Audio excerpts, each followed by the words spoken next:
Yeah, there we go. First sales plug. Um, so I want to tell you a bit before I get into the book and about the research that it's based on. I want to tell you a bit about myself and my own journey to getting to a place where I sat down and wrote a book. I've been interested in social change. I've been interested in social justice and environmental struggles since I was in my early 20s. I left Quebec after stage up and went to BC, where I lived on a tiny off-the-grid island called BC. It's up here. It's a passenger ferry only. There I learned how to grow food, build houses. I started a collective of natural building collective of women. And we built small and affordable and beautiful and healthy houses in BC made of natural and recycled materials. They're called the Mud Girls, and they're still going strong. And then at one point I started noticing, okay, it's great to build houses and do all this kind of stuff, but we're doing it in small scale. So I just remembered I'm supposed to talk slow because of the translation. So let me bring it down. Okay. So I realized, okay, it's great to build sustainable housing, do it on small scales, off the grid. But then I realized there are a lot of actual policies and legislation that make natural building difficult. So then I decided to do a term. I got elected on the local government and did a term in office in the local government of the Islands Trust in the Gulf Islands. So that was interesting. But then during that time, I realized, wow, I do not know how to formulate an argument. I don't know how to do that. And I need to do that if I'm going to convince anyone of anything. So then I decided it was time to go to school. So that's when I came back to Montreal and started my undergraduate degree at 35. At the end of my undergraduate degree at the School of the Environment, I gave back my diploma because McGill had refused to divest. And I decided that it's time to get outside the classroom and get involved with activism. And I joined Climate Justice Montreal, and we have been organizing a bunch of events and doing educational work in Montreal around climate justice and Indigenous rights. And so then when it was time for me to start my PhD, I went from the undergrad to the PhD. I wanted to do something that wasn't just sitting in the ivory tower reading or thinking or writing. I wanted to do work that was based in movements, based in social change. And around that time, I was becoming more and more aware of how urgent the climate crisis was becoming, and how little response was actually coming from governments around the world, how action was really stalled. And so I became really interested in this question of, if giant scale of social change is necessary, sort of as this quote from the IPCC, the Intergovernmental Panel on Climate Change, says, preventing climate catastrophe will require rapid, far-reaching, and unprecedented changes in all aspects of society. So I became very interested in how do you actually do that? And in terms of methodology, in terms of like, okay, how am I gonna dig into that question in my PhD? I thought, well, how about spending some time having conversations and thinking together about this question with the people who are doing the work on the ground, the frontline communities, the climate activists, the land defenders, the people stopping pipelines. So then I created a research project that would do that. So I did a giant, not giant, okay, it was pretty giant. It was like I did about 45 interviews and a bunch of surveys, and also a bunch of group interview sessions, or which I called think tank sessions, where I got a small group of people together to think about some of the questions in greater depth together. And I did that across Canada. And I did that, the kind of people I wanted to talk to were not just anyone involved with any movements, but people involved with the movements at the intersection between social justice, human rights, Indigenous rights, and climate change. So I talked to people who are explicitly involved with both social justice and the climate or environmental fight. Those are the people that I had these conversations with, and the people whose insights are fill this book. So anyone who's started to read it yet will notice I really I lean heavily on other people's words, whether I'm quoting other researchers or quoting the people I talk to. It's almost weaving together other people's perspectives, insights, and words. So these are some of the places: the Tiny House Warriors, Kanahusan, Use manual in Secwepemc territory. And in the bottom left is a photo from Trans Mountain, or at the time Kinder Morgan pipeline march in Burnaby, British Columbia. Top right, you see a bunch of people at the Unistoten camp building a bunkhouse for people who are supporting the Unistoten camp to stay in. At the bottom here, you see the watch house on the top of Burnaby Mountain that was built by the local people, the Indigenous people there, the Salish folks too, as a place from which to watch and protect the land from the incursion of the pipeline. So this is some of the people and places that I talked to. And so the research, a bunch of interviews, like I said, but I wanted to make sure that the learnings that come from it, because it's like a real, we convened a lot of conversations, a lot of insight, a lot of reflection on the status of the movements, a lot of sort of strategizing together, a lot of thinking about what is working, what is not working, what are the barriers to change. I wanted to make sure this important movement knowledge and insight would be accessible, so it is in the book, but I also created a 30-page summary of the thesis as well, so that it was accessible to all. So I sent that around to all the people I talked to right away, so even people who don't have the time to read a giant thesis or the money to buy the book can access at least a summary version of it. So some of the graphics you see today are from the report, but in the report it's all summary, so if you really want to dig into the conversations, that stuff's in the book. So one of the questions I asked in the interviews was, what is the world you're fighting for? What is the future you want to, what is the future you're fighting for? How do you picture that future? And there's a whole chapter on that called Envisioning the Worlds We Want. And people talked about decarbonizing, the need to move away from fossil fuels and towards renewable energy. But almost everyone I talked to, that is not their end goal. Their end goal goes much further or much deeper than that. That it's not about just renewable energy, it's about actually decentralizing, not just energy systems, but decision-making systems. Who's making the decisions and how? Who's at the table in decisions about energy, food systems, whatever it is. So this deepening of democracy, but that even if you have these decentralized, localized, decarbonized systems on stolen land, that's not okay.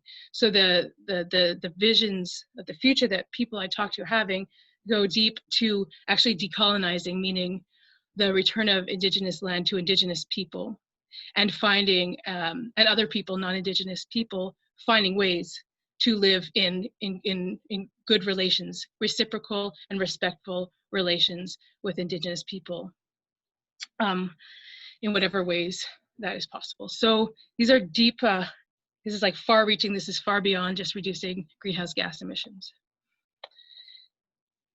And this kind of deep change implies transformative change.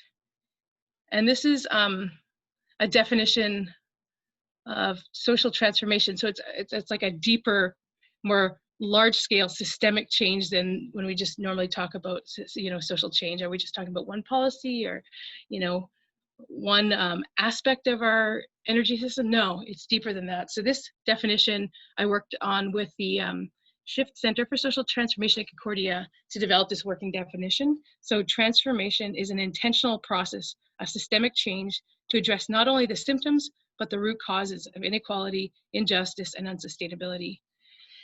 And it brings about change at the level of a whole system. So impacting everything from social norms and beliefs to resource production and consumption patterns, rules, practices, technology, and infrastructures, and importantly, the power, a distribution of power. Who has power to decide how things happen? That's part of transformative change. So it became clear early on in the conversations that we're talking about this kind of transformative change. And so another question I asked people, which make up a whole other chapter of the book, is how do you think large-scale social change happens or can happen? What is your theory of change? What is your theory of transformative change? So I had many, many conversations about that. Bringing people's answers to that question into dialogue with each other, like different pieces of one puzzle, I assembled this this model or this image here that's explained in great detail in the book, in less detail in the report. But in a wide sweep, what I heard from folks is that social transformation, systems transformation happens when you have the sort of convergence of forces, including the context. So that's this part here, the context is the conditions, the environmental or social or historical or economic conditions in which we're trying to influence, in which we're trying to make change.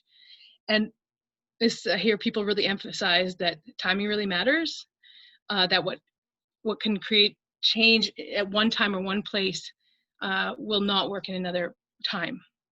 And COVID is really teaching us that. COVID is really shifting the ground on which we're trying to make change. So it's a real lesson in understanding the context. But of course, the context in itself does not make for transformative change. It can facilitate or hinder it, but it does not. So many other things matter, including how we understand and what we value. That was another big theme that came up in people's theories of change.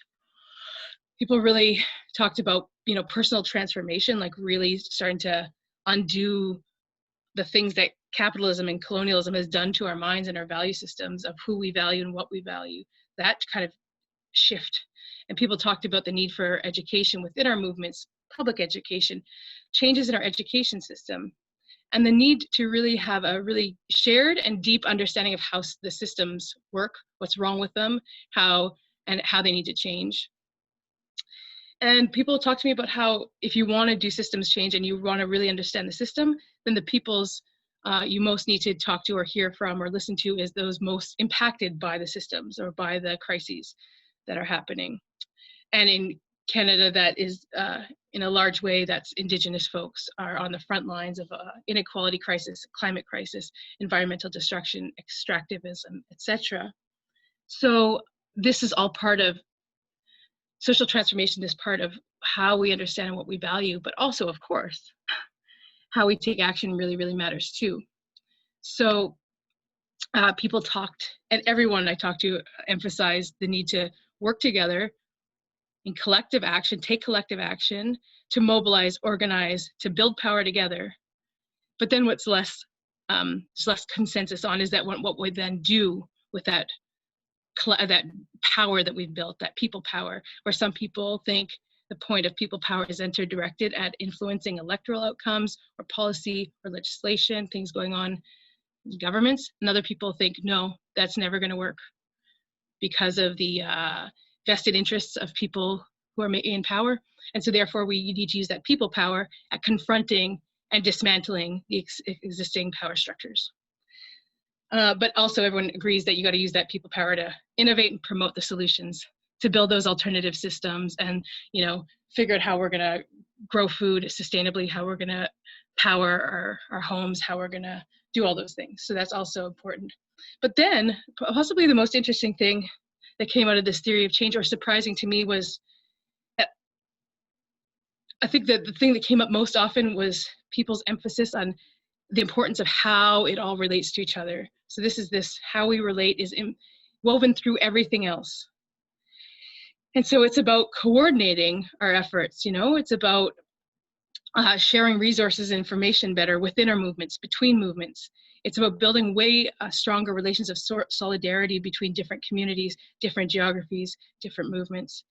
And that to build those kind of relations of solidarity, we need to be undoing domination, undoing the ways we relate to each other in hierarchical ways where some people have more power than others. Some people want to hold on to their power. So this key thing of the kind of relations we need to build strong transformative movements rely on undoing the ways that oppressions like sexism and racism, homophobia, other kinds of oppressions continue to exist in our movements and sort of fragment and sort of weaken those relations that could make us stronger. So that's the theory of change, and I'd be happy to chat more about any of these things. Again, this takes up a whole 60 pages in the book of explaining it in more detail, so I'm really just glossing over.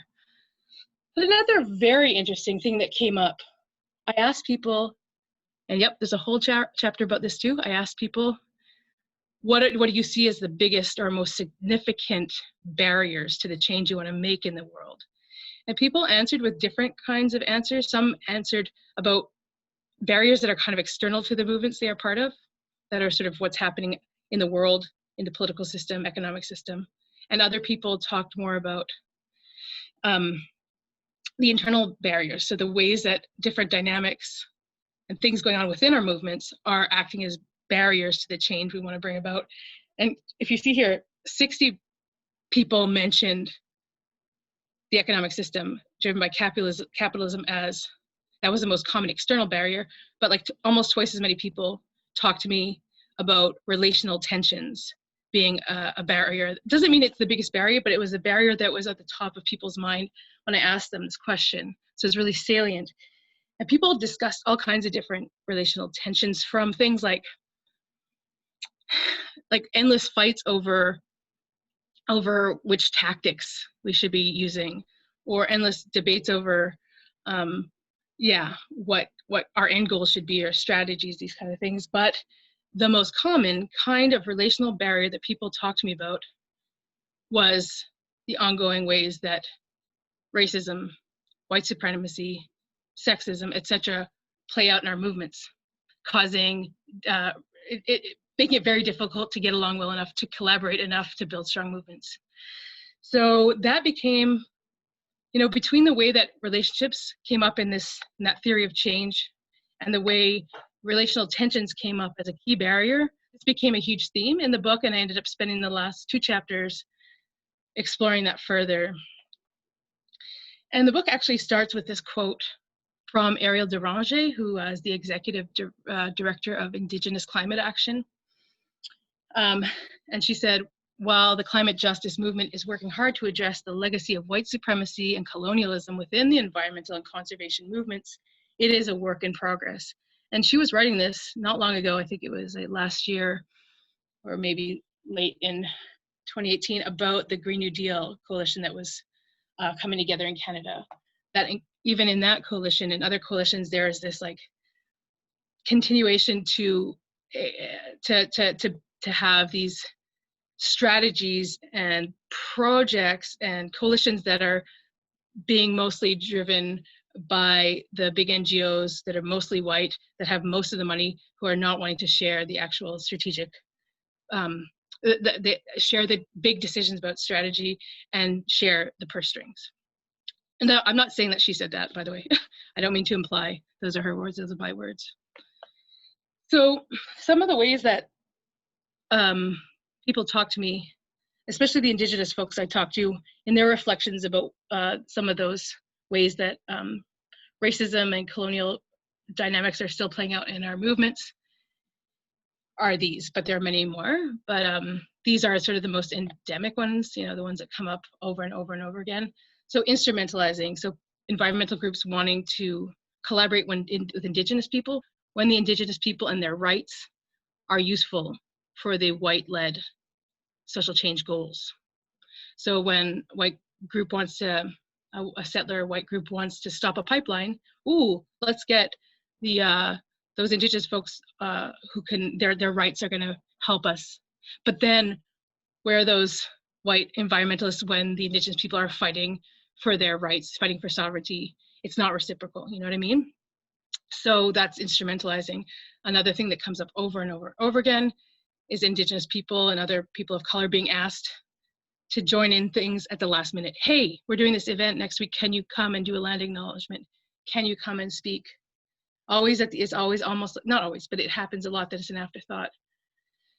As opposed to hey, let's create an event together. Let's co-create something from the beginning. What do you want to talk about?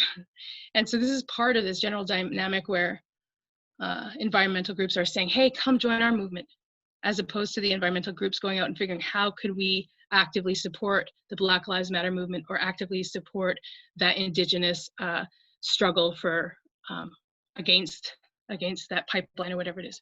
So yeah, this general difficulty in sharing power, sharing the budget, and the sort of white groups still wanting to call the shots, having trouble letting go of the sort of steering wheel. Another thing is people, several of the Indigenous land defenders I talked to told me that it gets exhausting because every couple of years there's a new wave of environmental youth environmentalists and climate, and then they're giving the same workshops over and over again. And some of this labor needs to be done by other settlers to educate each other so that these folks are not constantly taking the brunt of that incredible labor.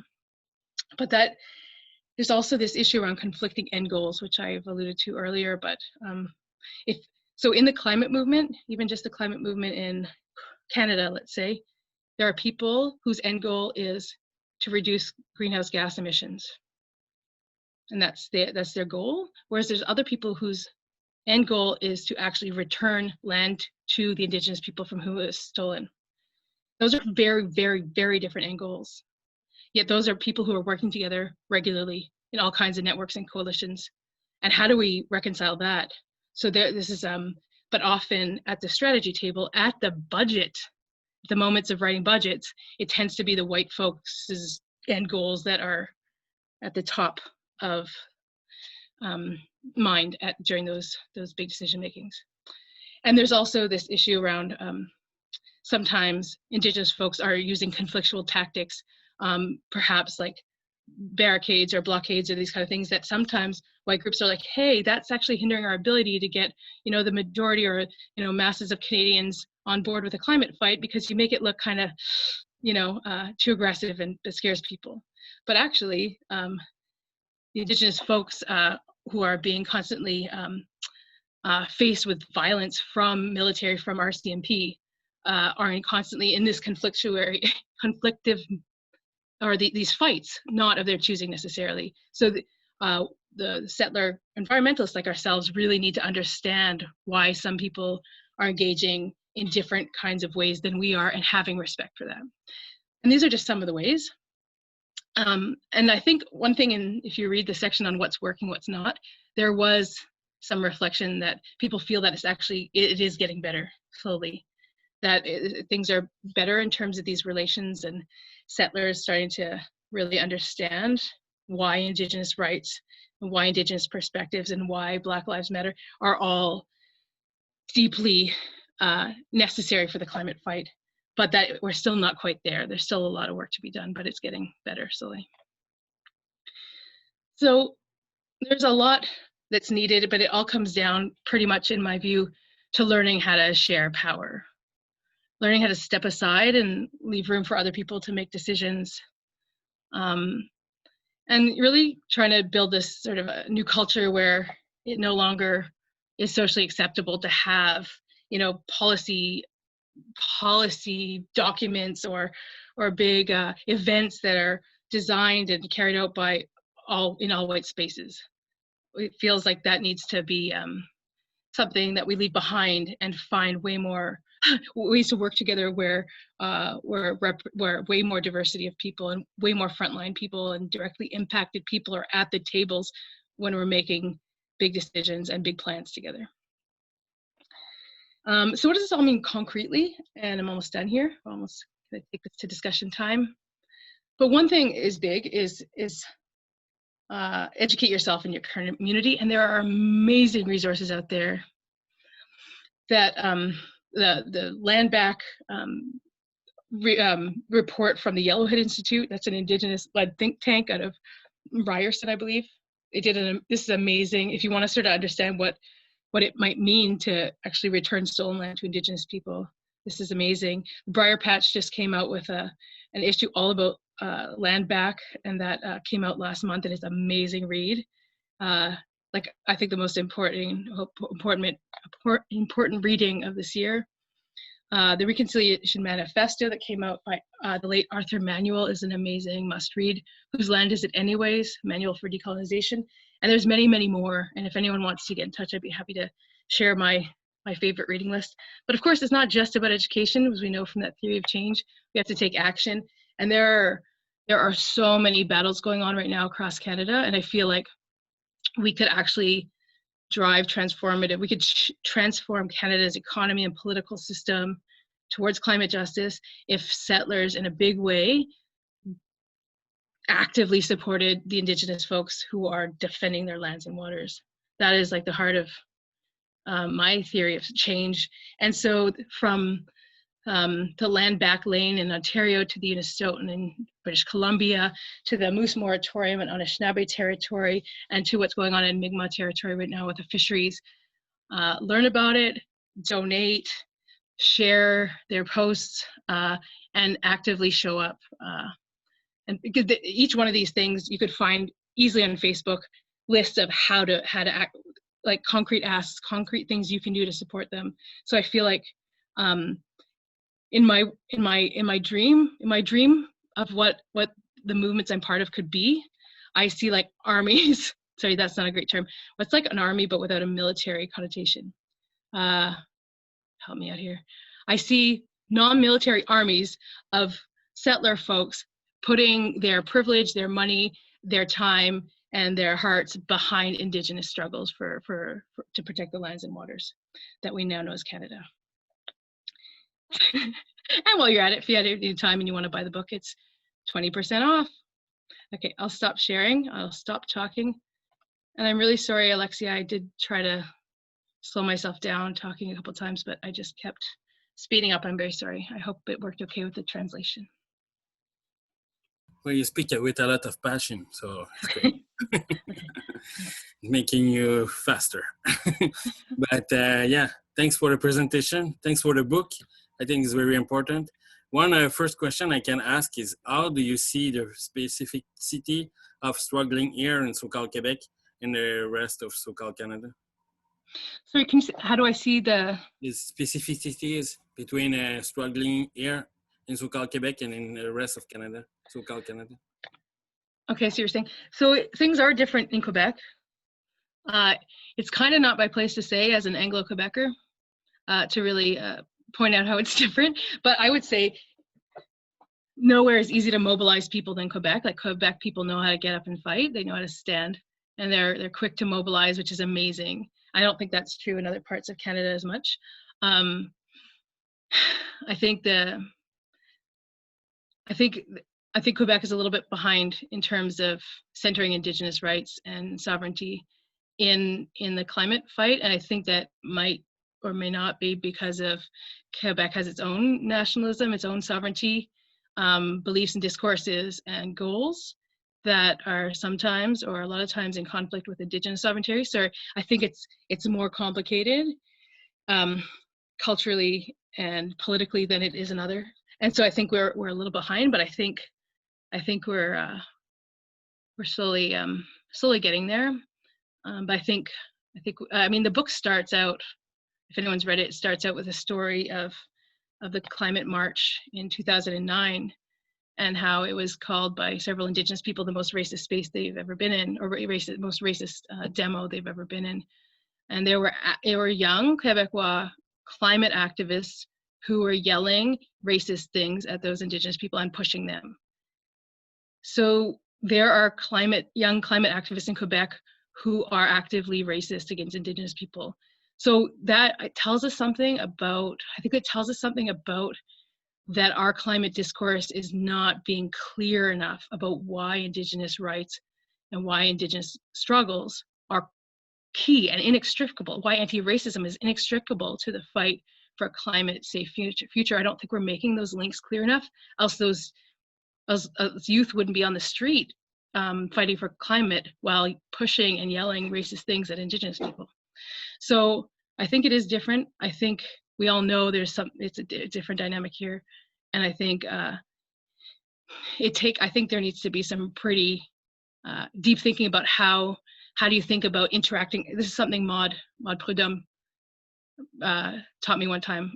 Need to think about how do you think about interacting mutually respectful sovereignties. There needs to be something like that, like some way to transcend this idea that Quebec land is all Quebec land, because it's not. Quebec is also stolen land. I think I'll stop there. Ouais, je veux juste dire en tant que francophone, je suis vraiment d'accord avec ta perspective. Là, je parle en français visiblement pour exprimer le fait que je suis francophone, puis que même si il y a la barrière de la langue entre toi et moi. Genre, je pense exactement pas mal la même chose que toi, même si je suis francophone, puis que je viens d'un milieu francophone. Je pense qu'effectivement, on a vraiment de la misère à reconnaître le racisme et le colonialisme ici, entre autres parce que, malheureusement, j'ai parti à un collectif qui s'appelle Ni Québec, ni Canada il y a des années, entre autres pour faire reconnaître aux Québécois francophones blancs qu'on était des colonisateurs ici, d'abord et avant tout. Puis ça reste une bataille pour être capable de reconnaître. Puis encore, on le voit aujourd'hui avec tous les débats entourant l'Université d'Ottawa, comment tout ce racisme et ce colonialisme ressort. Puis toute la question aussi sur le racisme systémique que le gouvernement, mais pas juste le gouvernement, beaucoup de Québécois refusent de reconnaître, les Québécois francophones blancs. Alors, c'est comme une grosse bataille. Mais il y a une autre question qui est dans le chat en ce moment. Parce que la personne dit, "It is possible to get the points of the diapo on our oppression. I missed part of the presentation. What can we do? How can we show our support? Other than money-wise. But money-wise is also a wise." After we finish this, I'll add the slides to the Facebook event, as well as the reading list, as well as a list of direct solidarity things you could do for the different Indigenous struggles going on right now. Okay. And you can read the chat. Now, Yep. how do you perceive we can do better here?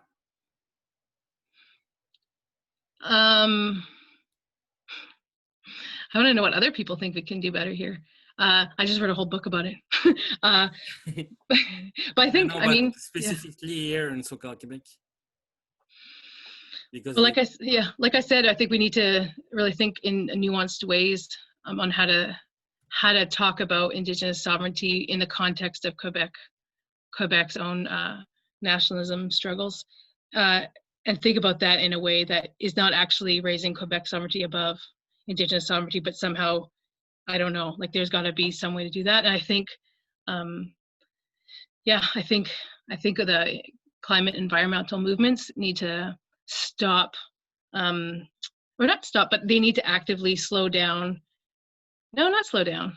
They need to actively make sure that there's a diversity of voices at the table when strategizing, when forming the budgets, when deciding what the solutions they are going to be. You know what I mean?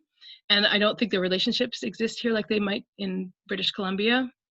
But we need to do that relationship building. And I think there's a lot of people who feel like we're in an emergency, and we are. It is a climate emergency. And so they feel like, oh, we don't have time to actually slow down and build the kind of relationships that are necessary to then co-create the path forward together.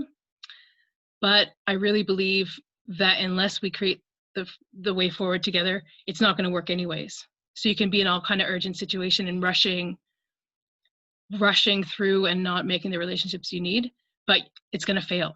I don't think it's possible to win the climate fight in a way that's led only by white people. I can't see that winning, because the climate crisis has been able to continue for decades despite knowing that it poses an existential threat to all of humanity and life on Earth. It's been allowed to continue because the people most benefiting from the status quo are the ones deciding, what are we going to do about it all? And those people don't want to see fundamental change. They don't want to lose their power, their wealth. They don't want to see distribution of power and wealth. Those are the people making the decisions. So until decisions at every scale are made with people most impacted at the table, shitty, bad decisions are going to get made like they have been. So I think if like the leaders in the environmental movement in Quebec could really, really see that this Indigenous thing is not just about the morally right thing to do. It's not just about reconciliation. It is the right thing to do. It is the ethical thing to do, but it's also the only way we're going to win. So don't use people instrumentally, but deeply understand that the relationships between people are the only way we're going to win. And those relations of solidarity that I mentioned in that theory of change. And then, yes, it's an emergency, and it's such an emergency that we need to stop and build those relationships so we can actually win, is what I think. Merci. Yeah. Je veux juste dire aussi qu'il y a une chose peut-être que tu parles moins dans ton livre, c'est l'importance de lutter contre les formes de pression entre les individus, between individuals, like fighting cultural rape and like they are very present in the crowd. We know that there's very crowd in the movement, those kind of very oppressive behaviors, and that is also destroying the movement. So maybe you can talk a bit about that. Yeah. So people, like if you read the chapter about the internal barriers, so when I talked about these relational tensions, it is racism, and it is Indigenous people being not included at the decision-making tables, but there's other forms of oppression playing out where, like, there's one quote in the book that's really great that someone told me, the big NGOs are still headed up by white dudes, and the women are doing most of the labor in those organizations. So that's still happening.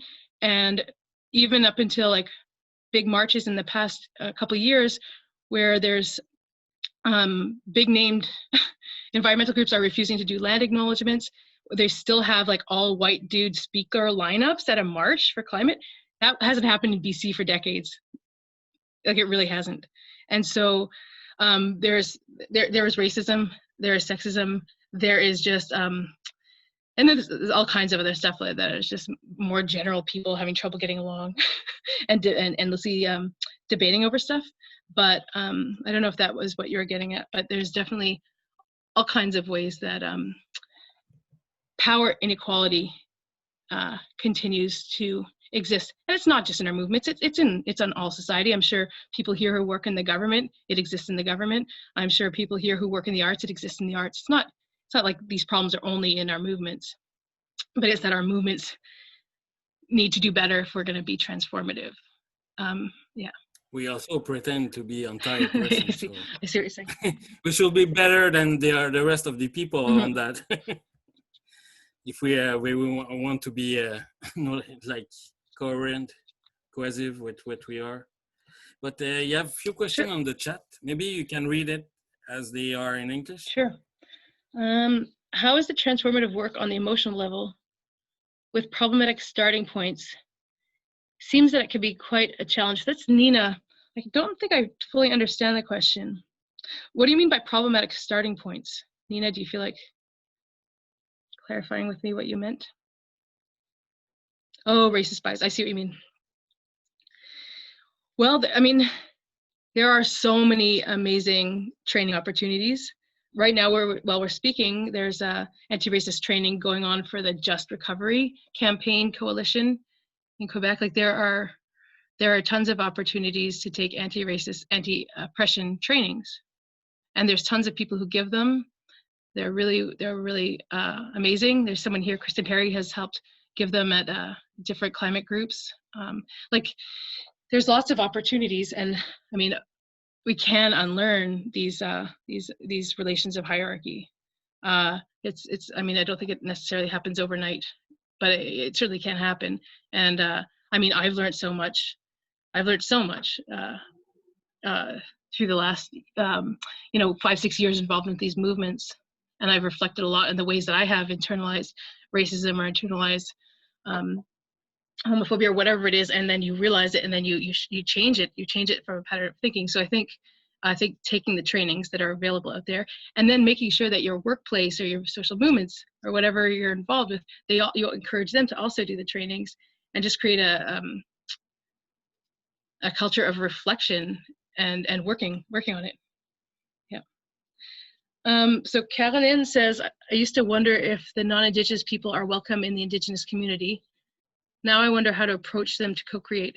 That's a great question. So the group I'm with, Climate Justice Montreal, has been solely building relationships with Indigenous folks in Quebec and elsewhere over the last decade or so, and we have several principles we use. One is show up for them. If you want to build relations with Indigenous people, show up for their struggles.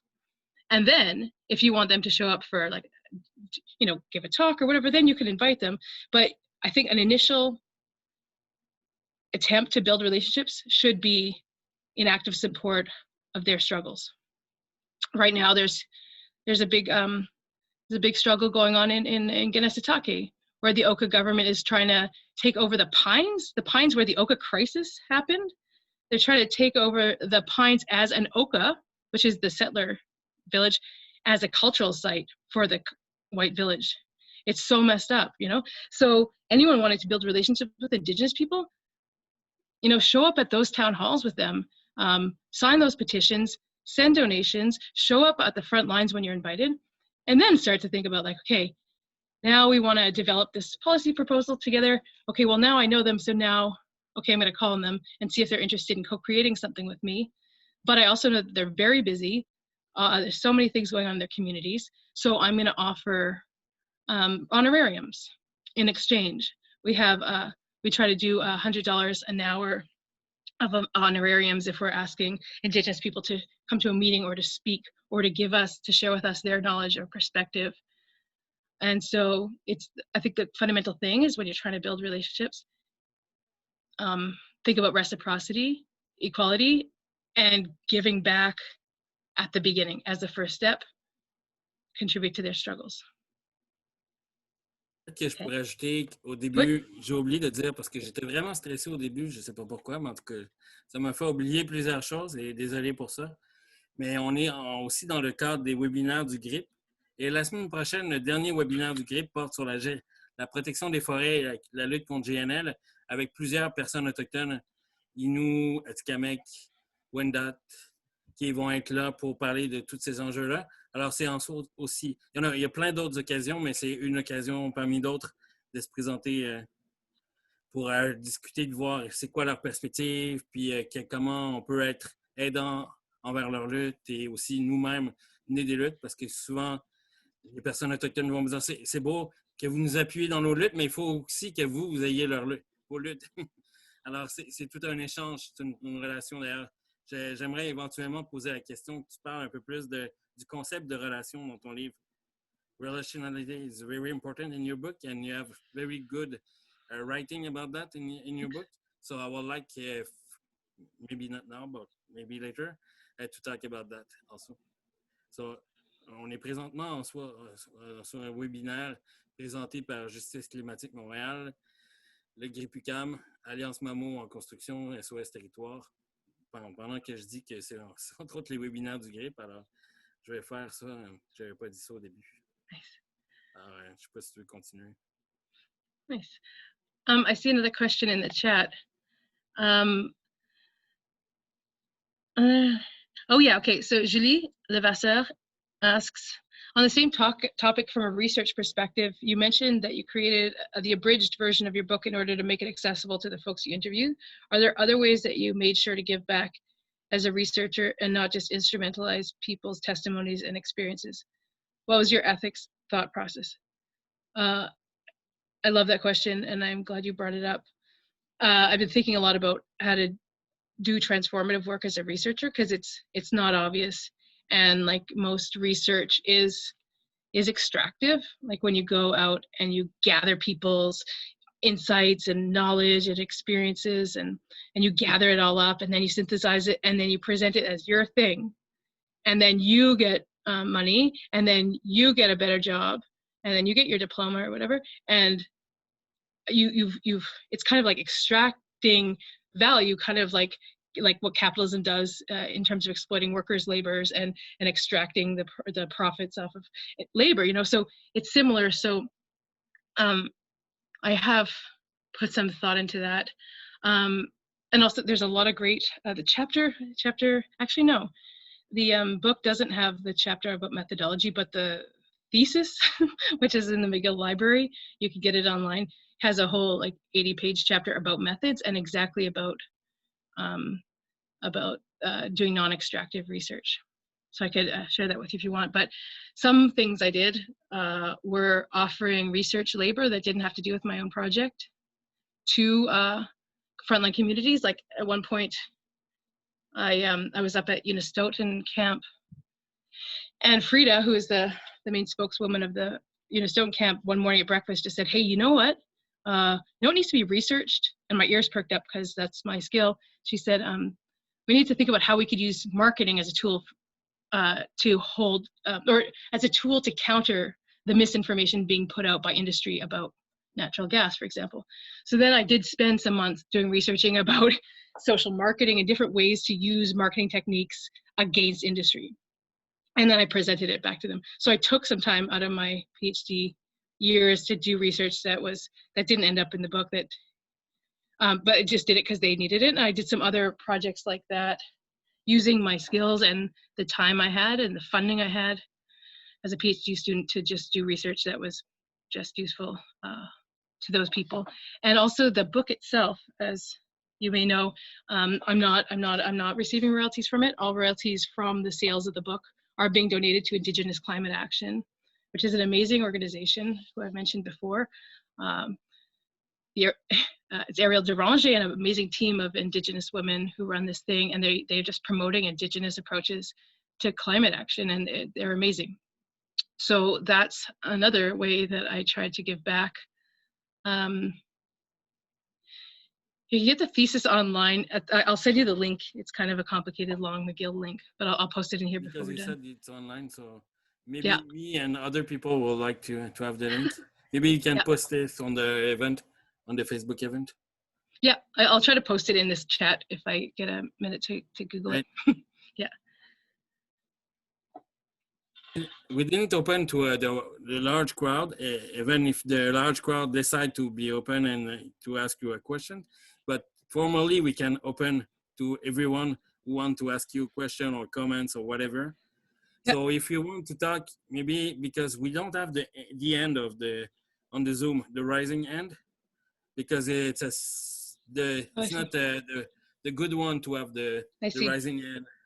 It's like the meeting, not the webinar one. I think so. Kelly raised their hand.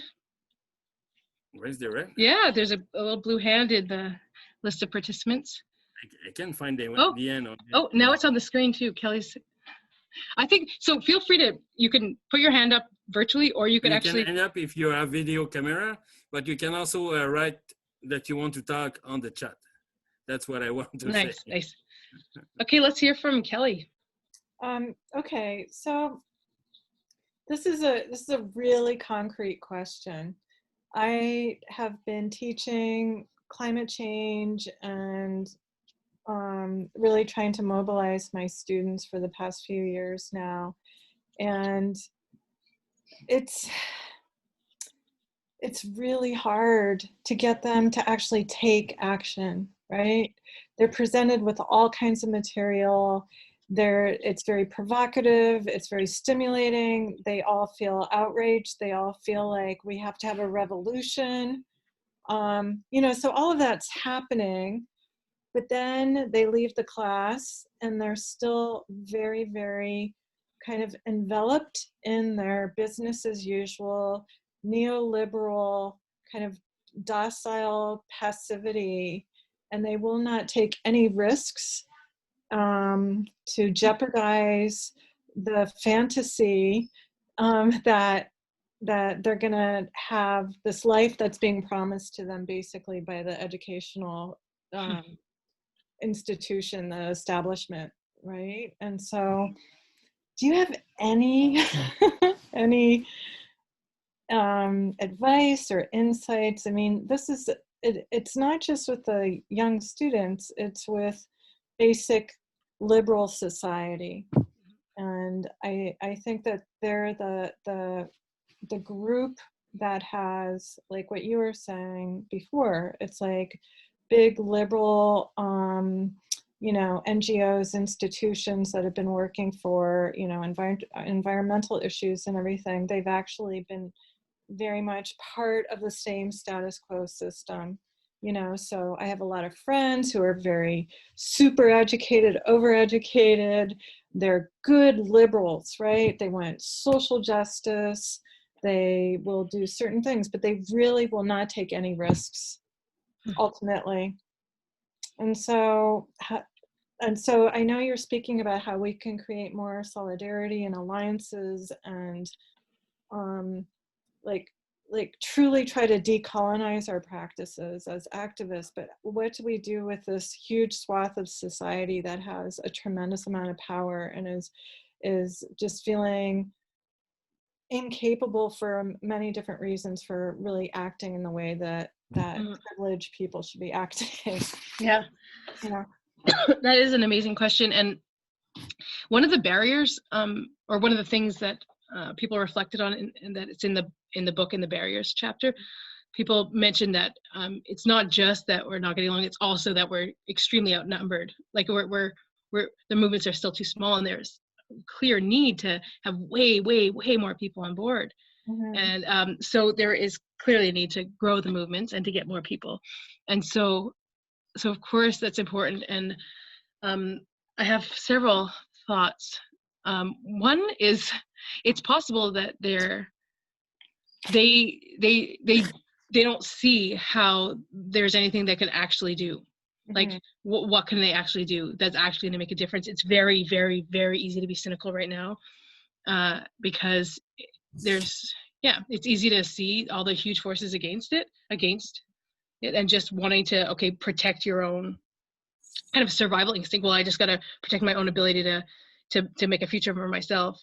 Mm-hmm. And things are precarious for young folks these days, so it makes sense to me that they might have these sort of wanting to make sure they're okay. But I mean, some strategies, like maybe some lectures that are specifically about change, like social change. How has it happened in the past? What are some of the big wins that some of the ways that society has been changed in huge ways, like Mm-hmm. abolition, like civil rights, like women's vote, like Mm-hmm. there's been huge, like gay marriages, and so many huge changes that have been fought and won. Yeah. And so, but also, what about having some youth climate activists, of which there are a hell of a lot in Quebec, come and give a little panel discussion about why they are climate activists and how it makes them feel, how it enriches their lives? Yeah, I've done that. Yeah, did it help? No. No. Oh, crap. I will continue. They always feel like those people are special, or they don't have time, or they don't. Yeah, there's always these excuses, so usually in my classes out of 40, let's say, there'll be one or two who are going to leave their different, and they will actually do something. I know. And I present this material. Do you know Eric McBay? It sounds familiar, yeah. He wrote this book, Full Spectrum Resistance. It's a 2-volume book. He's a Anglo-Canadian activist. He's amazing. He wrote a whole handbook on the history of activism and what works and what doesn't and what are the pitfalls. I have them read like this really inspirational material from there. I'm doing my best. I've had really great speakers. I've had an Inuk student, talking about what's happening to her community. That would make us cry, but then the students don't do anything. Yeah. I'm sorry to interrupt you. No, I just wonder if there's anyone else who has thoughts on that. Maybe there's some other educators out here that have some ideas on how to inspire the youth to stand up and take action. Yeah. Anyone? En français, anglais? Espanol. Yeah. Hey, Isabel, go ahead. Unmute yourself and share. Hi, I'm sorry, my kitchen aid is going on, so I don't know if you hear me all right. Yep. Okay. I feel that sometimes all these things are rational and they're impacting the rational brain, but most of our decisions are made by the limbic brain, so the brain that is really emotional, and then we rationalize things adaptively, so post-event. So a transformative experience that is emotional and that is lived by the body and absorbed into the emotional centers of the brain really is something that can impact people to take action, in fact. But like you said, they have to know, to have some opportunities to get involved. But I think this is really the trigger that we're oftentimes missing just by thinking that we're rational creatures very different from the animals. Yeah, like the blanket exercise, I know can be very powerful. I don't know, like being in the community and seeing with your own eyes these things, seeing the wood being chopped. That way, yeah, well, it's hard in Cégep too. I mean, I could do some things, but not others. Yeah. Thank you. Anyone else?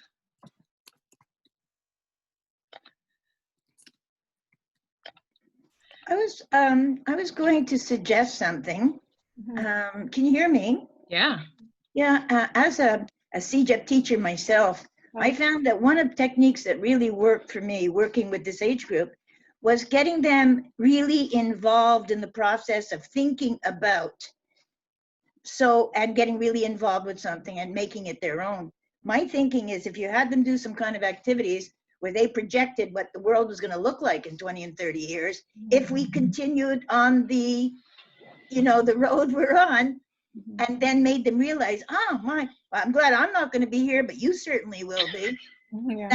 Really got them invested in it, might make a big difference. Yeah, that's a great idea. I have done similar stuff.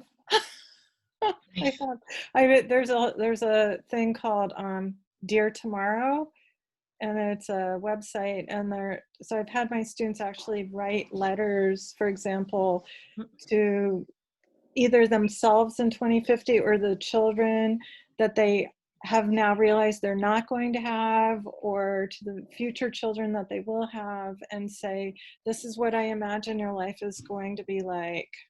And it's based on all the research we've done. This, right. and I want you to know, this is what I did in 2020 to help things. And a lot of them are like, sorry, I didn't do anything. I was just hoping things would work out for you. It's really intense. I really feel bad for you. Yeah. Me too. Anyone else? Yeah.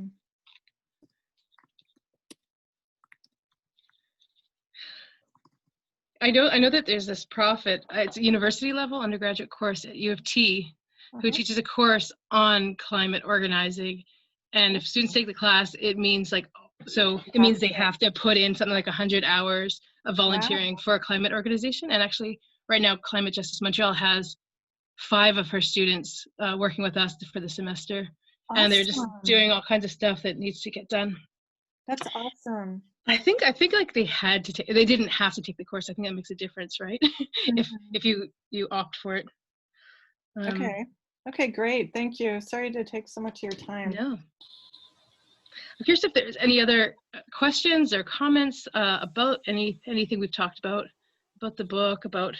Maybe I can ask you a question about, can you explain how do you see rationality because you talk about relation a lot in your book, and it's also intertwined everything that we're struggling against, and also everything that we're struggling for. So maybe you can talk about that. Sure.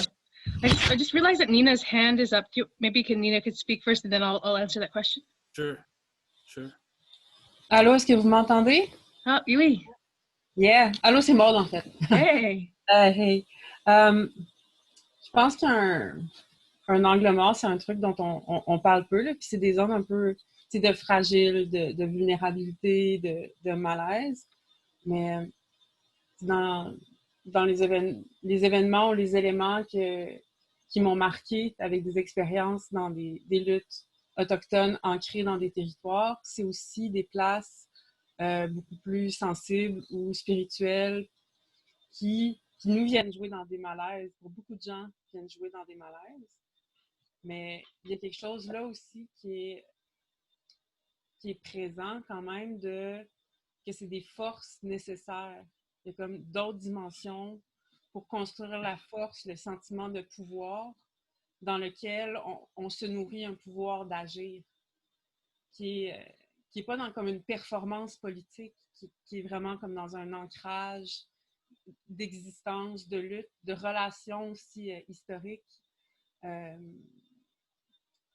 que, tu sais, avec la magnitude des combats, ça prend un sentiment de force quelque part. Puis je pense que ça fait partie des messages qui sont passés par beaucoup de land defenders puis qu'on rapporte peu, parce que ça vient jouer dans des malaises.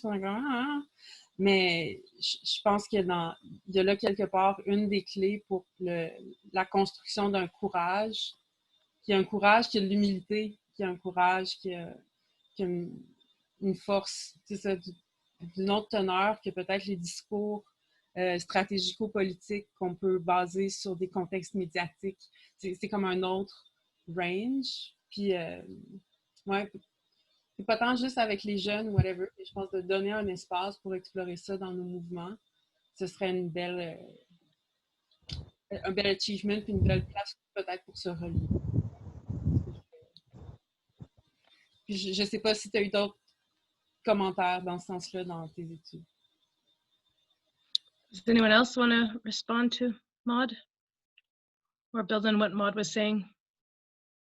Elizabeth, allons-y. Allô. En français, English? En français. En français, ok. Donc là, il y a le Indigenous Environmental Network. Je sais que quand il y a eu le Occupy à Wall Street, beaucoup de mouvements étaient réunis, des mouvements de personnes de couleur. Ils se sont dit, mais c'est quoi tous ces blancs? On n'était pas au courant, etc. Et puis, il y avait beaucoup de gens, je pense à New York, qui avaient des problèmes psychologiques ou qui étaient des leaders un peu fragiles. Et Dallas Goldtooth, il expliquait que lui, toute son équipe à IEN, ils font des sweat lodges, ils construisent vraiment, c'est pas juste du team building, c'est aussi exactement construire un ancrage, une spiritualité forte et une harmonie dans le groupe.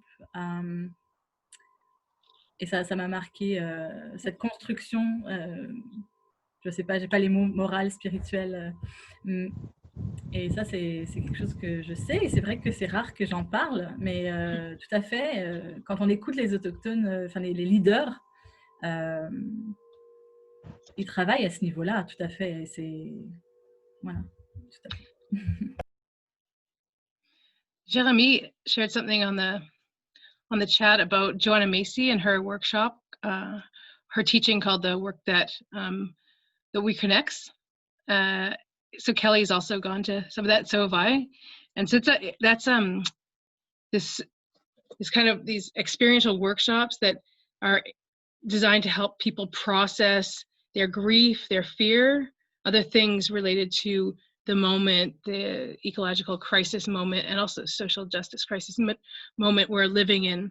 So as I think Jeremy is offering that is amongst the kind of tools out there to help people sort of process or like get past their paralysis around inaction, and that Joanna Macy's idea is that if you can let these feelings move, and actually she's a Buddhist, right? She's so if you can let these feelings move and sit with them and not hold them down, then you actually can become fuel for taking action and being able to stay in the fight longer with more energy. But yeah,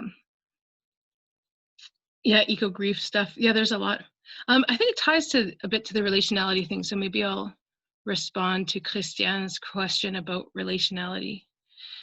So there was a time in 2016 or something where I was simultaneously reading a lot of books and articles by Indigenous scholars on Indigenous resistance and Indigenous resurgence. Like really, it was for my literature review on theories of change. So I was reading a lot, amazing scholars like Leanne Simpson and Glenn Coulthard, Tayake Alfred, other amazing Indigenous scholars. And I was really realizing, oh my gosh, so in the Indigenous worldview, things are, the world's not made up of these individual atomistic parts, like a machine or like a clock, like the clockwork universe, all moving.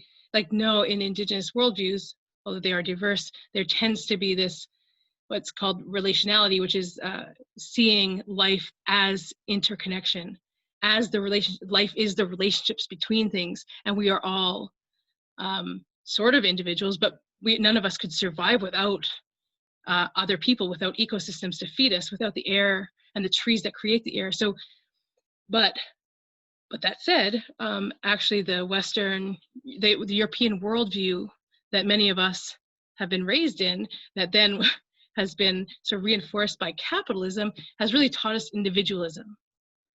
And the Western worldview that teaches that we're all separate and that we all got to fend for ourselves, and that that it's sort of natural that some people, like men, are stronger than women, and white people are superior to brown people, and that like humans are it's natural that we dominate nature.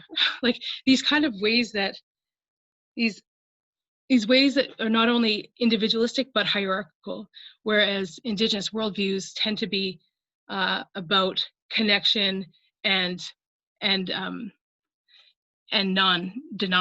more relations built on reciprocity and mutual respect and mutual dependence rather than relationships defined by hierarchy. So I was reading about that at the same time as I was coding, like analyzing all the interviews.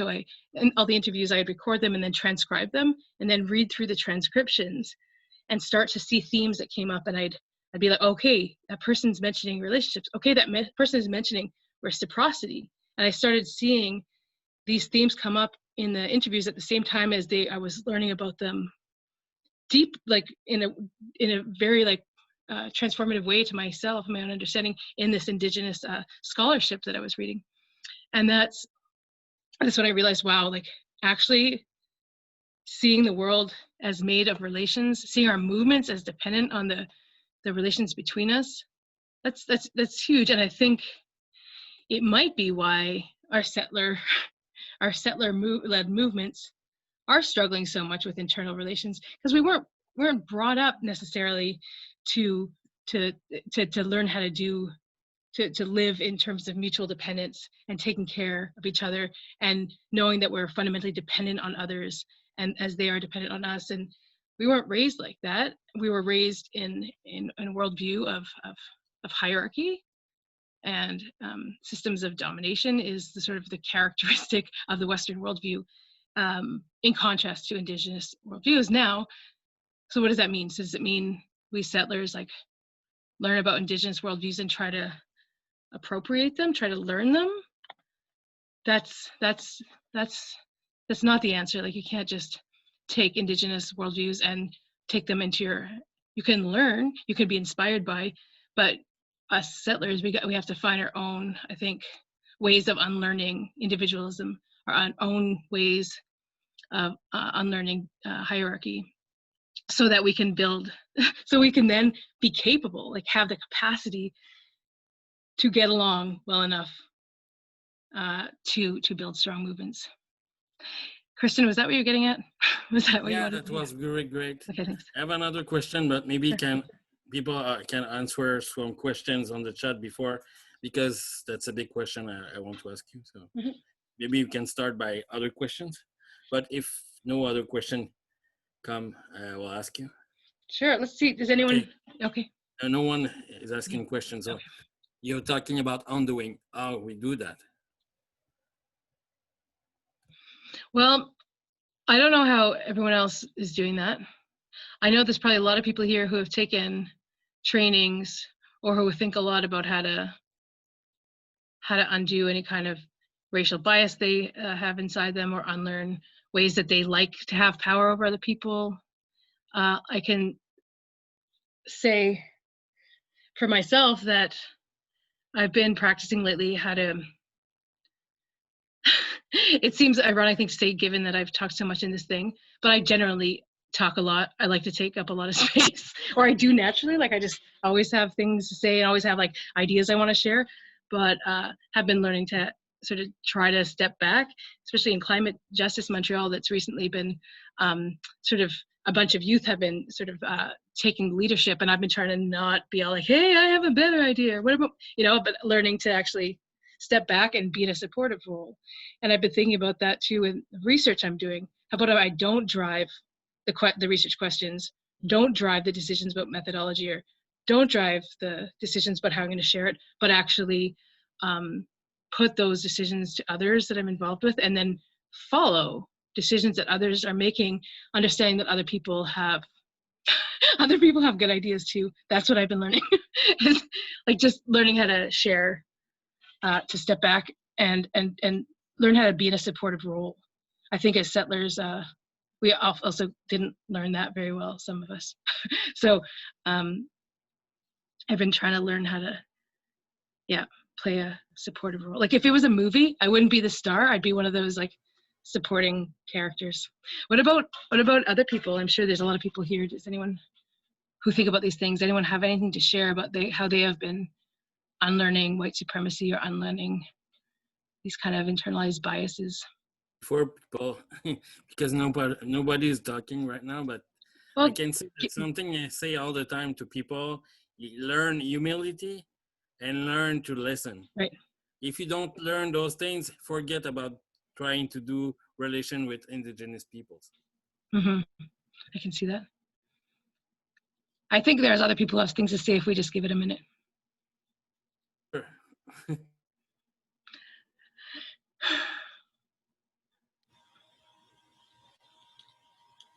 Somebody unmuted.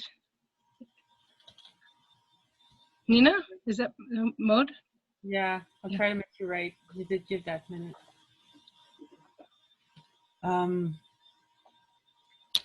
Yeah, there's like how one unlearns, which is a thing, and it can be different for many different people, but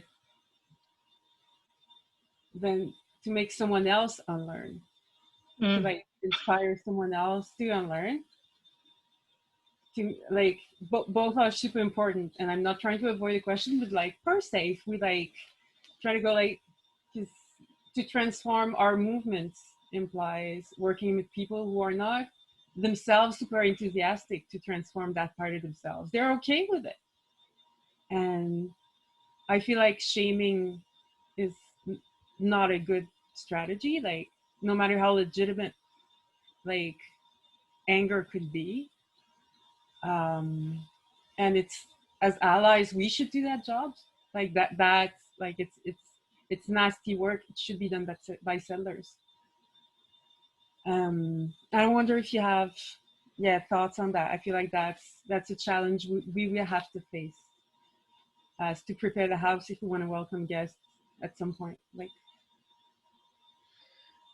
such a important question. I was on a talk last night where the same question came up: is how and I there's a little. So I spend the last chapter of the book really trying to really dig in and hammer home this idea of relationships mean everything, but not any kind of relationships. Strong, just relationships. So relationships that are not based on that are based on equality. You know, where no one is having power over anyone else. That's the kind of relationships.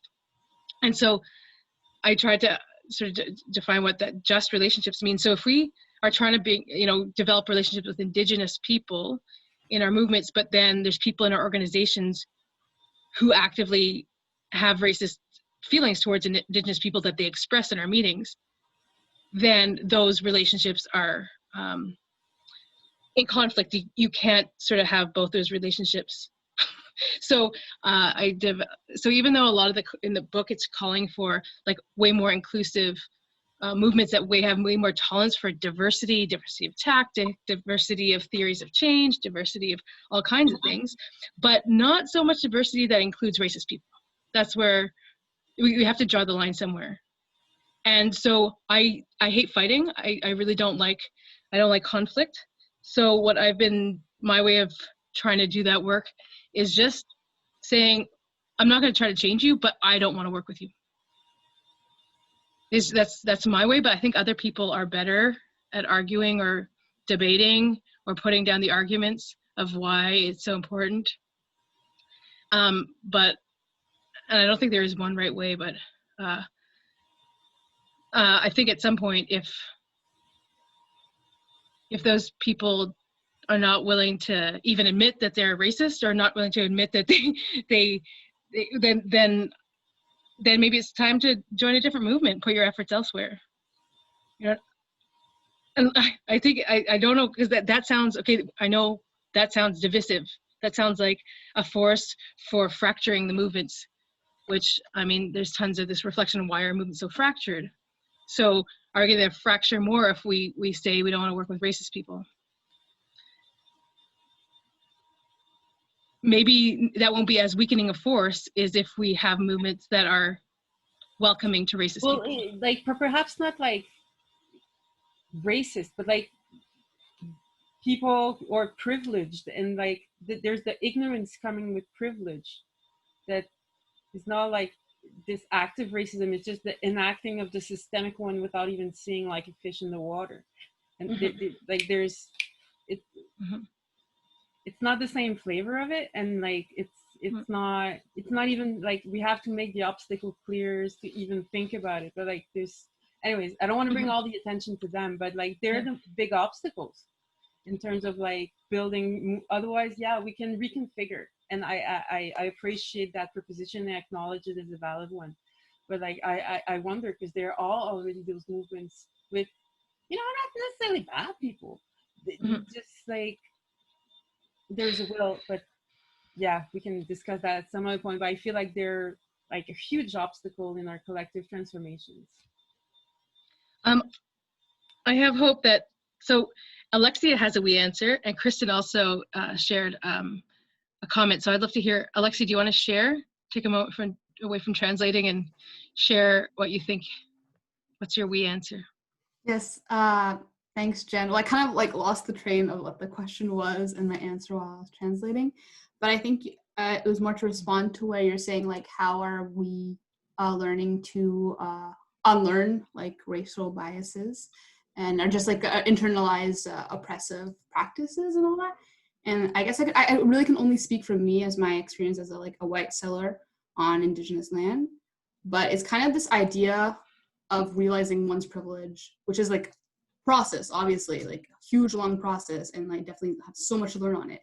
But I find what's really interesting in that is something that I see for myself is this idea that at least I know for myself, might not be for everybody, is this willingness to hold on to being a victim, which is kind of interesting. It's like, why do I want to still be a victim when I have XXXX privilege? I'm not a victim of the system. The system is built by and for me. So yeah, I don't know. I just wanted to throw that out there. Just like kind of noticing, like, and I feel like this might be something that comes up. It's just this, for people in situations of privilege, is maybe really wanting to hold on to this idea and identity of being a victim. So yeah. Thanks, Alexia. Kristen, do you want to elaborate on your comment and share where you're coming from with that?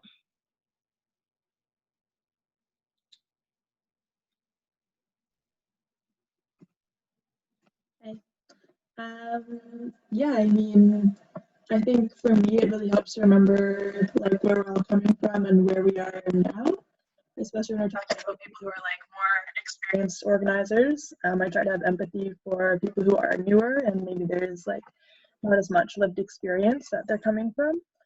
And I know like I had a lot of learning to do and still have a lot of learning to do. So especially as a mixed race person, I think I feel like that education work is important for me to do, not only for myself, but for other people if I can, because I'm in a position where like I have some of that privilege, but also can have a lot of the understanding kind of from both sides, and everyone's going to be coming from their own place as well. And so for me, if someone just doesn't know, I can say, well, I don't know all the answers, but here's what I've learned over time. And if they're willing to listen and work on that, and I think that's the main thing, is like willingness to be open and goodwill, basically, I will put in the time and energy as long as I have it. You know, there's a limit sometimes to time and energy, and it is very emotional work sometimes working, you know, doing like anti-racism work with individuals. And like, I don't know, I've had a lot of my family members I've had like really tough conversations with too, you know, so sometimes it can be worth it. Sometimes you have to let it go if it's not going to go anywhere. So it's think about like the balance of, is this time and energy spent well, or could it be spent differently, or maybe on a different person who's more like open to what we're talking about? And is it going to be effective in bringing them along to do more of the movement work that eventually needs to be done? Because we do need to bring people over to enable, in order to have like more energy towards the full movement. But we want to be bringing people who are going to be effective and like thoughtful and like not cause more damage and harm, or at least be able to like make mistakes and then mend and then learn and fix as they go. As you know, we're all going to make mistakes, but I think that process and willingness to come along is really important.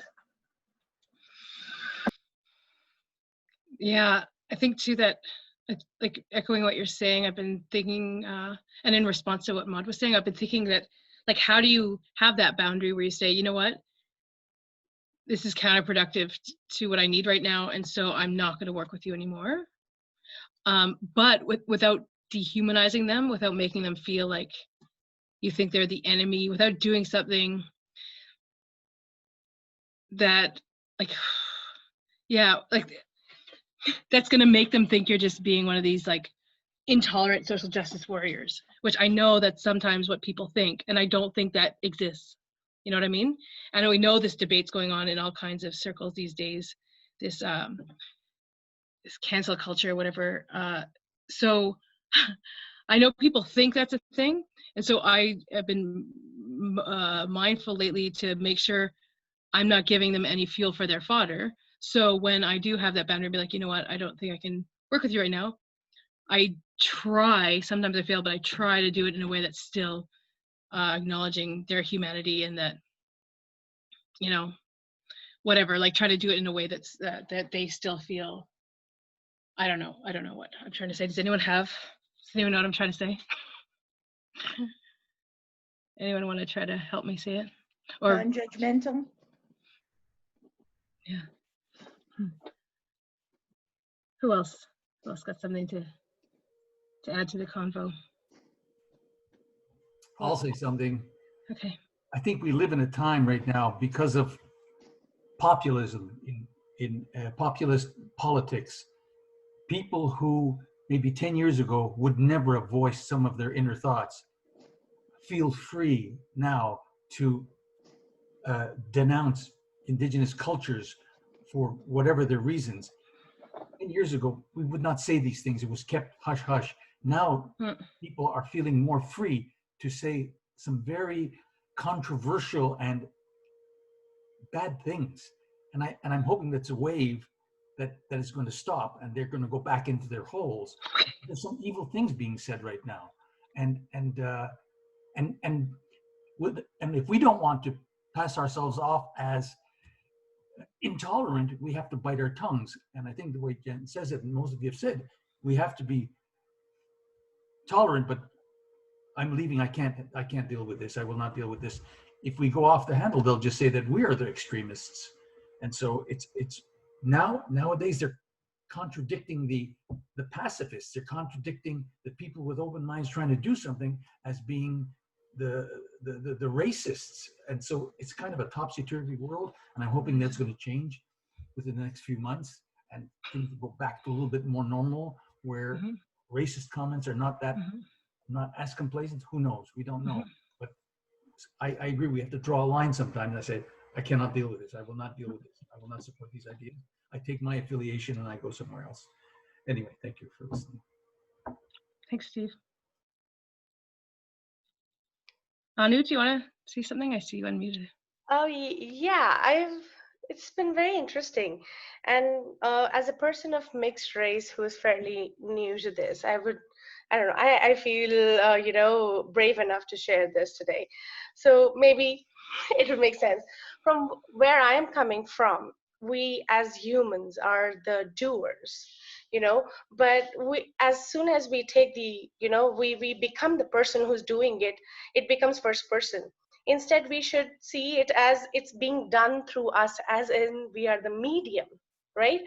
So it's important to keep in mind that we're chipping away at a big wall, and not to get disheartened, when people are not reacting the way we hope a rational person would react.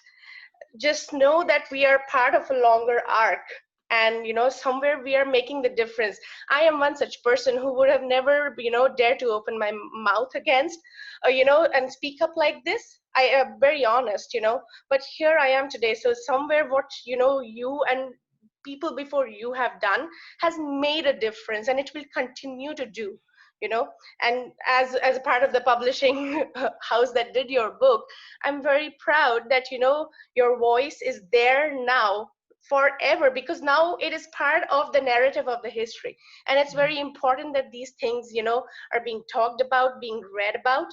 So I think detachment is the key here for all of us, is to do our part, but not be attached to the outcome, as in the results right now.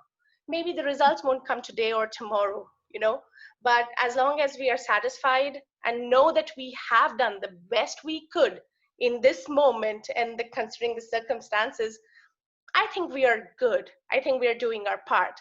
We are more powerful together. Oh, thank you. Oh, That's my bit. thank you, Anu. That's really sweet, really moving. So let's not lose heart. We have to. It's the long fight. Mhm. It's like we can one battle at a time, and then the war is won. So Yeah, right? any day now. Any day now. Yeah. Yeah. There's more than one way to storm a castle. Ah, nice. Yeah. Who else? Anyone else dare to? Anyone else dare to unmute themselves and share something around anything we've talked about?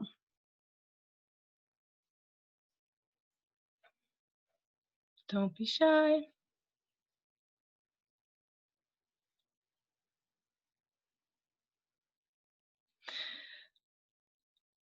I'll share that I was on a. Oh yeah, Elizabeth, please go ahead.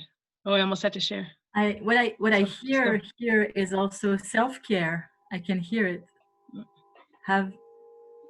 Acknowledge what you need, and your time, your energy, what goes with your personality and your take that into account. Accept yourself and your needs, and c'est ça. That's also a big part of it. Sometimes you feel you're not doing enough, you should do more, and then you realize, well, actually I have other areas in my life that need my attention. Yeah. So yeah. Anyone else? I think that one thing, I forget where it is in the book, but there's at some point I'm quoting one of the people I interviewed, and they're talking about why the relationships within the movement are so fraught sometimes, within the movements are fraught sometimes, where it's like, of course the real enemy is like Trump and far right people and people who are actively violently attacking people on the street. Like, of course those are the real enemies, so why are we spending so much energy like battling out with each other within our movements? And the person made a really good point. It's because our movements are communities. Like we don't live in villages where we live with 300 people and we all know each other. Now we create these communities through things like our movements or our workplaces or whatever. So of course it really hurts when people we're working with every day have really different thoughts or values around something. If they don't center anti-racism as part of their environmentalism, it feels really harsh. It feels really hard, more so than it does that, like, so-and-so who you went to high school with is gone down the weird far right. You know what I mean? Like, so I forget where it is in the book, but at one point someone is reflecting on that, why it hurts, why it's so emotionally upsetting to have these huge differences within our movements, and why they're so hard to navigate, because these are people you want to have your back and you want to have their back, but how are you supposed to have the back of someone who's actually hindering your ability to build relationships with Indigenous people because they're perpetuating racist relations, So it's not easy. But I was on a webinar earlier today that's about the history of of environmentalism, both environmental studies in universities and as well environmental movements. They really historically come out of a very, very, very white and well, like higher class, like upper middle class place. Like in America, I mean, of course there were Indigenous people protecting their territories and communities of color protecting themselves from all kinds of environmental things and land theft. But like the environmental movement as we know it was a very white privileged thing. And we're trying to come out of the legacy of that by pushing this edge of decolonial, anti-racist, feminist environmentalism we're trying to forge, but out of this legacy of a very white history. So so I think that needs to be acknowledged as that kind of wall that Anu was mentioning, why it might feel like a wall that we're picking against. It's slow to move because there's this huge legacy of of what people think of as environmentalism, of what people think who's supposed to benefit from these environmental fights, who the environment is for. You know what I mean? So Christian is asking, I think it's Christian, so it still is, that legacy is still alive, and so how do we change it? Did you read the book? No, I'm just joking. There's a, I don't know. How do you change it? I think there's I wrote it's not because I read the book that everyone read the book. Okay. How do you think we change it, Christian? It was not to talk tonight. I was hosting the event and make you talk, but because does it come through do we change the movement through force, through compassion, through forceful critical compassion? Like, how do we walk those lines? Because if you're trying to create a movement culture where racism is no longer tolerated, it's no longer socially acceptable, then can that come without it being confrontational? I don't know. I don't think so. Like, it became socially unacceptable to sexually harass women in the workplace recently, and that didn't happen by being just like gentle and acknowledging the humanity of the sexual assaulter guy, and like, you know what I mean? Like, I mean, I don't mean to be I really know what you mean. Yeah, no, I don't mean to be downplaying things, but like a lot confrontational more than we are. Right, but at the same time, there's some line to walk where people can feel like, oh, they just got called out on something, but they still have a place to come back to if they, like Kristen said, genuinely want to change, right? And if there's ways of calling people out on difficult behavior, that still leaves space for them and doesn't just like belittle them and make them want to run the hell away from the climate movement. Yeah, I think. Create an equilibrium between all those things. I guess so. Yeah, I gave, like, before I gave like settlers to settlers workshops on undergoing colonization and fighting colonization because of also what's going on in Quebec, in so-called Quebec, with us Quebecers thinking we are the colonized people and forget about our own history and trying to get this history back, to know what was our role as colonizers. How the French was not these happy people who came here to do friendship with the indigenous people, but to colonize, to make violence, to genocide people. So, like unlearning what we are is to be true with what we are, and we still have a lot of difficulties to be true with what we are. We just like see the actual debate about recognizing the systemic racism here. And we talk about the fact that the government is not recognizing the systemic racism, and it's important, but it's not only the government who don't recognize the systemic racism, and also it's part why the government saying they are not recognizing the systemic racism because of all those racist people who are still living, and they don't want to frustrate them. They want, I don't know what they want with them, but it's like the population, what we do.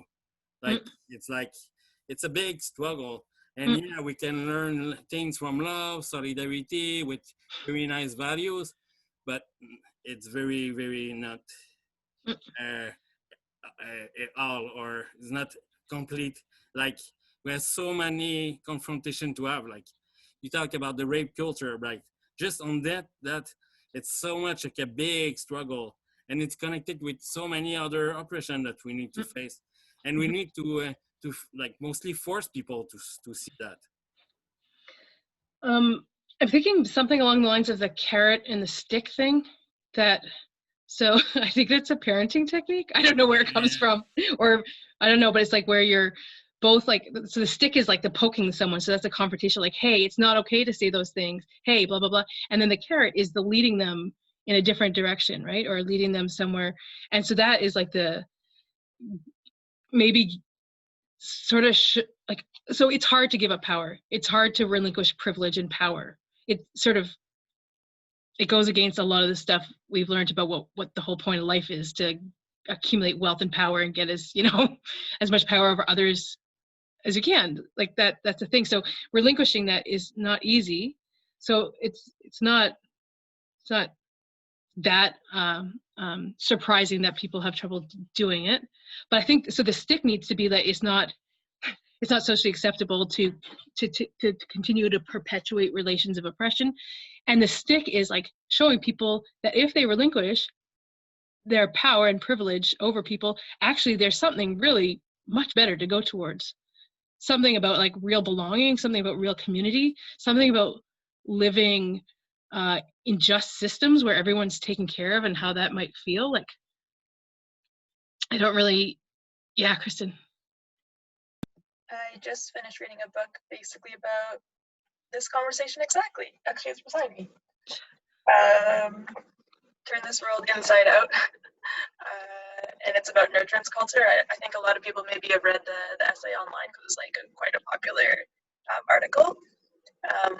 But it talks a lot about like transformative justice and about how this is specifically written kind of more about rape culture, but it's very applicable to other forms of oppression. And this person in this book had a lot of conversations with different people from different backgrounds to discuss like how it applies or how it could be altered, what she's talking about. And like, I think one of the important things to remember is like, I mean, if I was going to say it like very simply, for example, like racism is not the problem of racialized people, but the problem of white people. Obviously, that's like unnuanced because there can be racism between different groups as well. But if you're talking about like settlers, I'm a settler here, and so it's my responsibility to be undoing colonization and all those things. It's not necessarily Indigenous people. You know, you have to work on your internal things always, but it's usually the people who are going to be like the oppressors or the privileged folks in any situation who are responsible basically for undoing all of the, I mean, all of the past harm is like a lot to undo, but at least like starting to create a world that we can and following the people who have experienced the oppression. And I think what's really wonderful with this book and a lot of like transformative justice communities is thinking about how to hold people and like have those boundaries in place. So saying like setting a strong boundary or like norms around what is and is not acceptable in the space that you're in to basically protect people.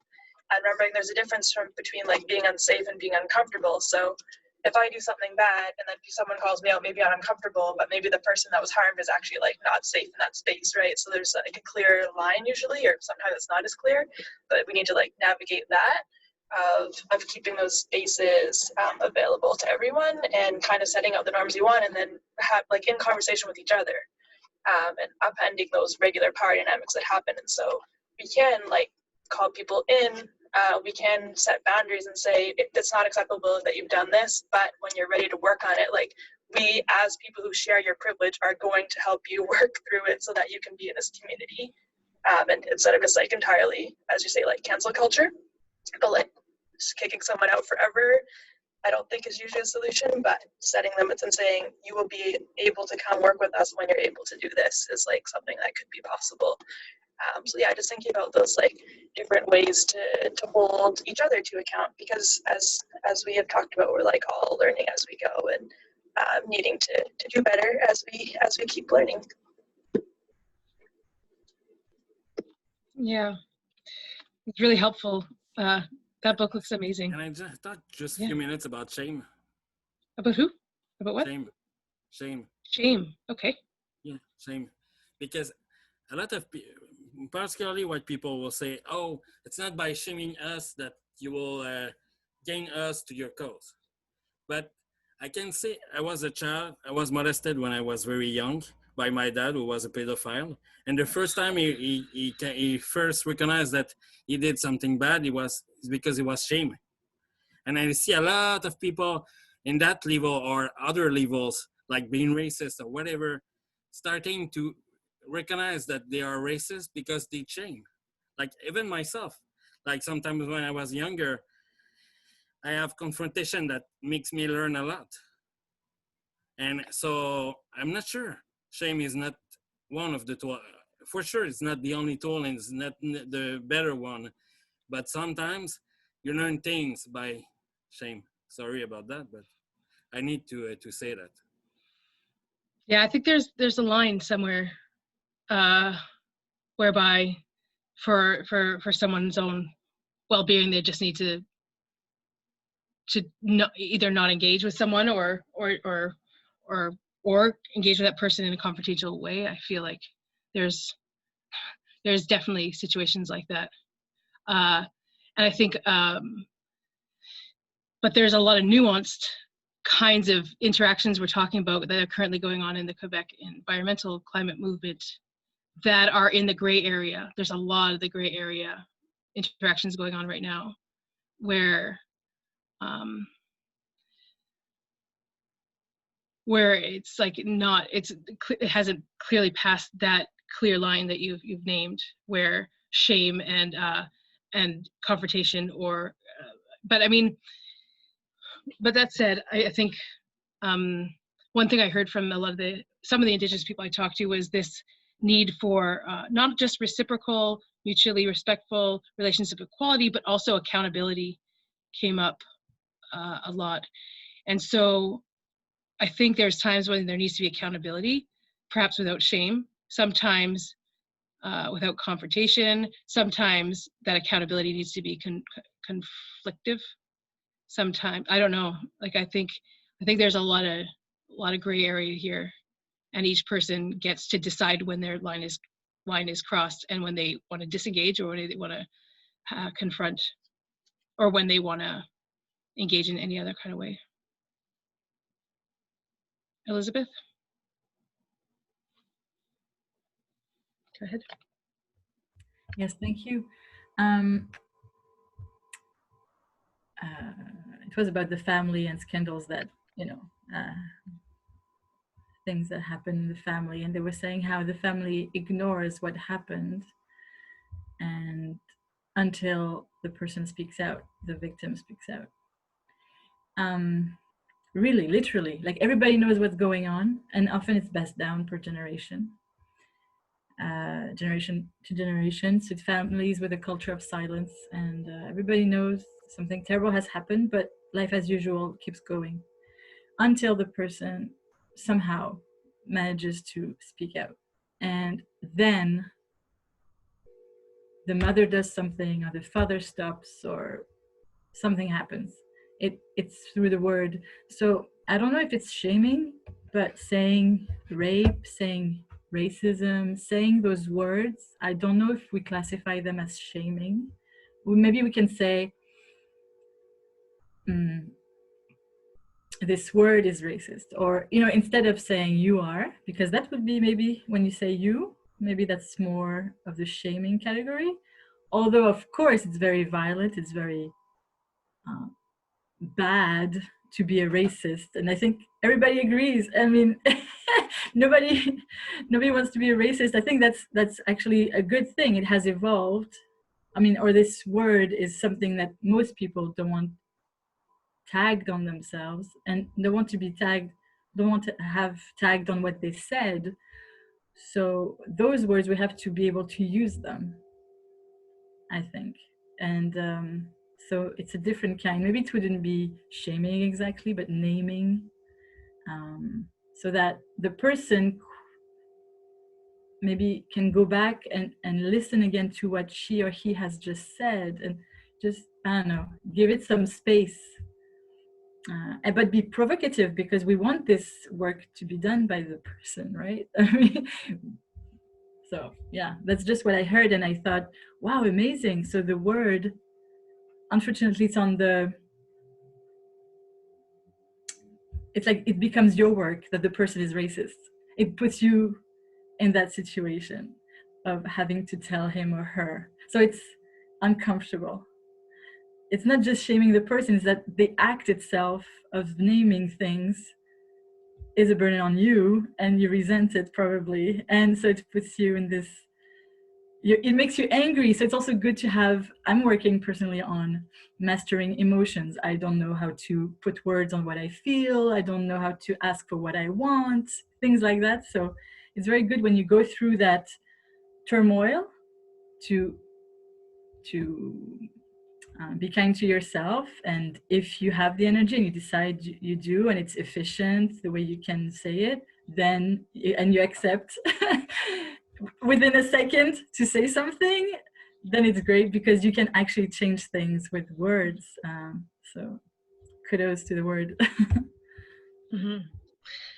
So thank you for that, Elizabeth. So we're at 9:05, so it's time to wrap up. But I just want to, I guess, just leave it on. I think we've covered a lot of ground. I really appreciate you all showing up and listening to me share about the book, and it's great to meet some of you for the first time. Others to see you again. I just want to leave it on. There are people who are perpetuating racism in our movements. Yes. I think that is something we need to figure out to deal with. Yes. But I do think there's a lot of room for actually getting better at working across difference, not the racist kind of difference, but difference, and just learning to collaborate more and building better relations. I mean, we somehow got really, we spend a lot of time talking about the most difficult relations in our movements right now, the ones that we're really struggling with, but I think there's a lot of room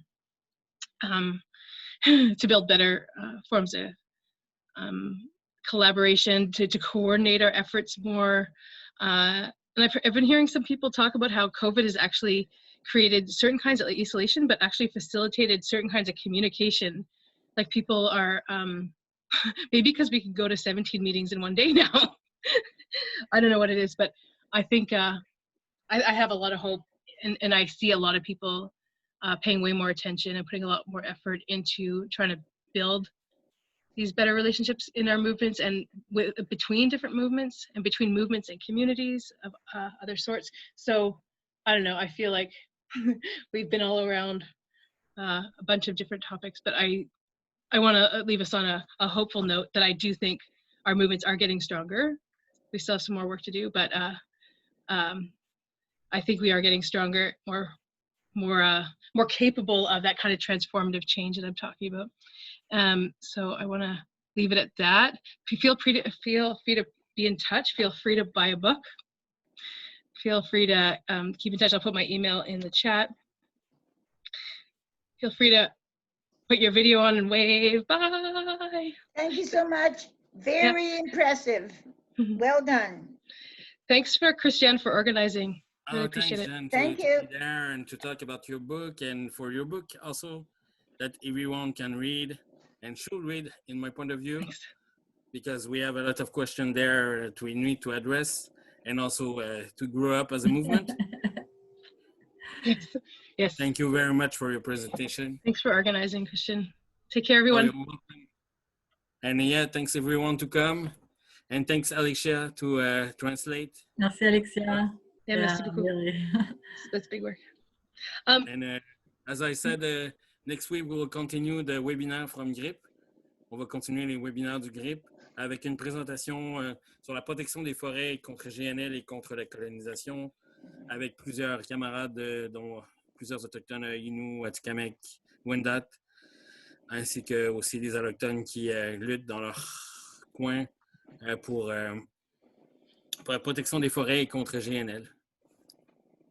Great. Sounds amazing. Ouais, puis vous... Bye bye. Bonne Bonne soirée tout le monde. Merci de Merci. Facebook, Thank you, everybody. webinaire du GRIP. Merci pour les questions. Ciao. Merci.